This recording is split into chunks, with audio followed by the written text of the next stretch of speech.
Hi hello ಎಲ್ರಿಗೂ ನಮಸ್ಕಾರ. ನಾನು ನಿಮ್ಮ ಟೆಕ್ನೋ ಸುದೀಪ್.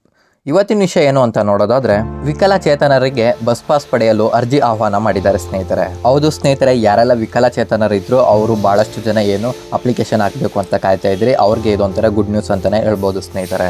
ಜೊತೆಗೆ ಸ್ನೇಹಿತರೆ, ಏನು ಕರ್ನಾಟಕ ಸರ್ಕಾರದ ಅಡಿಯಲ್ಲಿ ಬರುವ ಸಾರಿಗೆ ಬಸ್ಗಳಲ್ಲಿ ಕಡಿಮೆ ದರದಲ್ಲಿ ಅಂದರೆ ರಿಯಾಯಿತಿ ದರದಲ್ಲಿ ತಮ್ಮ ಟಿಕೆಟ್ಗಳನ್ನು ಪಾಸ್ಗಳನ್ನು ಪಡ್ಕೋಬೇಕು ಅನ್ನೋ ಕಾರಣಕ್ಕೋಸ್ಕರ ಅವ್ರನ್ನ ಗುರುತಿಸಿ ಪಾಸ್ಗಳನ್ನು ವಿತರಣೆ ಮಾಡ್ತಿದ್ದಾರೆ ಸ್ನೇಹಿತರೆ. ಸೊ ಅದಕ್ಕಾಗಿ ಅಪ್ಲಿಕೇಶನ್ ಅನ್ನು ಕೂಡ ಕರೆದಿದ್ದಾರೆ.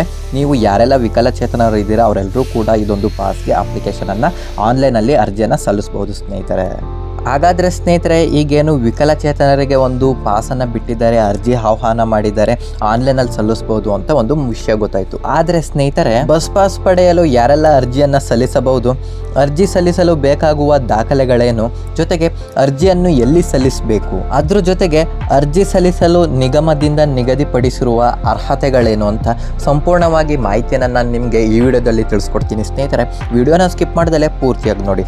ಅದಕ್ಕೂ ಮುಂಚೆ ಇನ್ನೂ ನಮ್ಮ ಚಾನಲ್ನ ಯಾರು ಸಬ್ಸ್ಕ್ರೈಬ್ ಮಾಡ್ಕೊಂಡಿಲ್ಲ ಬೇಗ ಸಬ್ಸ್ಕ್ರೈಬ್ ಮಾಡ್ಕೊಳ್ಳಿ, ಮತ್ತು ಬೆಲ್ಲೈಕನ್ ಕೂಡ ಪ್ರೆಸ್ ಮಾಡಿ. ಈಗಾಗಲೇ ಯಾರು ನಮ್ಮ ಚಾನಲನ್ನು ಸಬ್ಸ್ಕ್ರೈಬ್ ಮಾಡಿದ್ದೀರೋ ಅವ್ರಿಗೆ ಧನ್ಯವಾದಗಳು. ಮೊದಲನೇದಾಗಿ ಯಾರೆಲ್ಲ ವಿಕಲಚೇತನರು ಇದ್ದಾರೆ ಅವ್ರಿಗೆ ಈ ವಿಡಿಯೋನ ಶೇರ್ ಮಾಡಿ ಸ್ನೇಹಿತರೆ. ಅವರು ಕೂಡ ಈ ಬಸ್ ಪಾಸ್ ಉಪಯೋಗವನ್ನು ಅವರು ಕೂಡ ಅನುಕೂಲ ಪಡ್ಕೊಳ್ಳಿ ಅನ್ನೋ ಕಾರಣಕ್ಕೋಸ್ಕರ. ಸೊ ನಿಮ್ಮ ಕಡೆಯಿಂದ ಅವ್ರಿಗೆ ಹೆಲ್ಪ್ ಆಗುತ್ತೆ ಸ್ನೇಹಿತರೆ. ಮೊದಲನೇದಾಗಿ ಈ ಬಸ್ ಪಾಸ್ಗೆ ಅಪ್ಲಿಕೇಶನ್ ಹಾಕೋಕ್ಕೆ ಯಾರೆಲ್ಲ ಅರ್ಹರು ಅಂತ ನೋಡೋಣ. ಮೊದಲನೇದಾಗಿ, ಬಸ್ ಪಾಸನ್ನು ಪಡೆಯಲು ವೈದ್ಯಕೀಯ ದಾಖಲಾತಿ ಪ್ರಕಾರ ವಿಕಲಚೇತನರಾಗಿರಬೇಕು. ಅಂದರೆ ಏನಪ್ಪ ಅಂದರೆ ಡಾಕ್ಟರಿಂದ ಸರ್ಟಿಫಿಕೇಟ್ ಇರಬೇಕು. ಇವರು ಹ್ಯಾಂಡಿಕ್ಯಾಪ್ಟೆಡ್ ಅಂತ ಸರ್ಟಿಫಿಕೇಟನ್ನು ತೊಗೋಬೇಕಾಗುತ್ತೆ.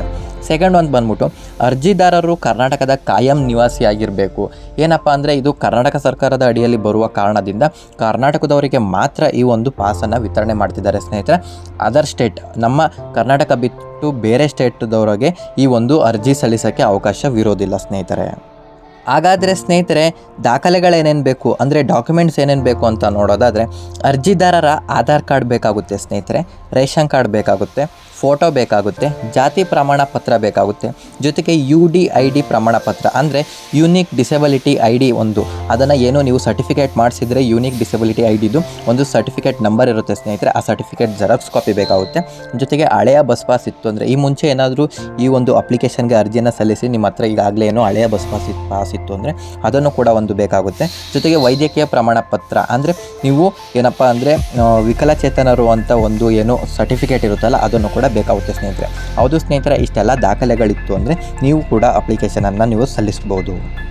ಹಾಗಾದರೆ ಸ್ನೇಹಿತರೆ, ಎಲ್ಲಿ ಅರ್ಜಿಯನ್ನು ಸಲ್ಲಿಸ್ಬೋದು ಈ ಪಾಸಿಗೆ ಅಂತ ನೋಡೋದಾದರೆ, ಅರ್ಹ ಅರ್ಜಿದಾರರು ಅಗತ್ಯ ದಾಖಲೆಗಳನ್ನು ಸಿದ್ಧಪಡಿಸಿಕೊಂಡು ಹತ್ತಿರದ ಗ್ರಾಮ 1 ಕೇಂದ್ರವನ್ನು ಭೇಟಿ ನೀಡಿ ಆನ್ಲೈನ್ ಮೂಲಕ ಅರ್ಜಿಯನ್ನು ಸಲ್ಲಿಸಬಹುದು ಸ್ನೇಹಿತರೆ.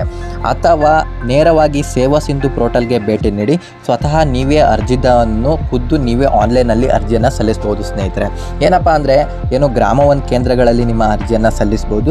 ಜೊತೆಗೆ ಅಲ್ಲಿ ಹೋಗೋಕ್ಕೆ ಆಗಲಿಲ್ಲ, ನೀವೇ ಎಲಿಜಿಬಿಲಿಟಿ ಇದ್ದೀರಾ ಅಪ್ಲೈ ಮಾಡೋಕ್ಕೆ ಆನ್ಲೈನಲ್ಲಿ ಅಂತ ಏನಾದ್ರು ಇತ್ತು ಅಂದರೆ ನೀವೇ ಸೇವಾ ಸಿಂಧು ಅನ್ನೋ ಪೋರ್ಟಲಲ್ಲಿ ನೀವು ಹೋಗಿ ನೀವೇ ಸ್ವತಃ ನಿಮ್ಮ ಅರ್ಜಿಯನ್ನು ಸಲ್ಲಿಸಬಹುದು ಸ್ನೇಹಿತರೆ. ಫೈನಲಿ ಸ್ನೇಹಿತರೆ, ವಿಕಲಚೇತನರ ಬಸ್ ಪಾಸನ್ನು ಪಡ್ಕೊಂಡಾದ್ಮೇಲೆ ನಿಮ್ಗೆ ಯಾವುದೆಲ್ಲ ಅನುಕೂಲ ಅಂತ ನೋಡೋದಾದರೆ ಸ್ನೇಹಿತರೆ, ಕರ್ನಾಟಕ ಸರ್ಕಾರದ ಅಡಿಯಲ್ಲಿ ಬರುವ ಸಾರಿಗೆಗಳಲ್ಲಿ ಯಾವುದ್ರಲ್ಲರೂ ಕೂಡ ನೀವೇನಾದರೂ ಒಂದು ಪ್ರದೇಶದಿಂದ ಇನ್ನೊಂದು ಪ್ರದೇಶಕ್ಕೆ ಸಂಚಾರ ಮಾಡ್ತಿದ್ರೆ ಆ ಟೈಮಲ್ಲಿ ನಿಮಗೆ ಕಡಿಮೆ ದರದಲ್ಲಿ ಅಂದರೆ ರಿಯಾಯಿತಿ ದರದಲ್ಲಿ ನಿಮಗೊಂದು ಟಿಕೆಟ್ ಅಥವಾ ಪಾಸನ್ನು ಕೊಡುವ ಅನುಕೂಲ ಆಗಲಿ ಅನ್ನೋಕ್ಕೋಸ್ಕರ ಈ ಪಾಸನ್ನು ತಂದಿದ್ದಾರೆ ಸ್ನೇಹಿತರೆ. ಇನ್ನೂ ಕೂಡ ಯಾರೆಲ್ಲ ಈ ವಿಡಿಯೋನ ಶೇರ್ ಮಾಡಿಲ್ಲ ಈಗಲೇ ಶೇರ್ ಮಾಡಿ ಸ್ನೇಹಿತರೆ, ಅವ್ರಿಗೂ ಕೂಡ ಹೆಲ್ಪ್ ಆಗಲಿ. ಮತ್ತೊಂದು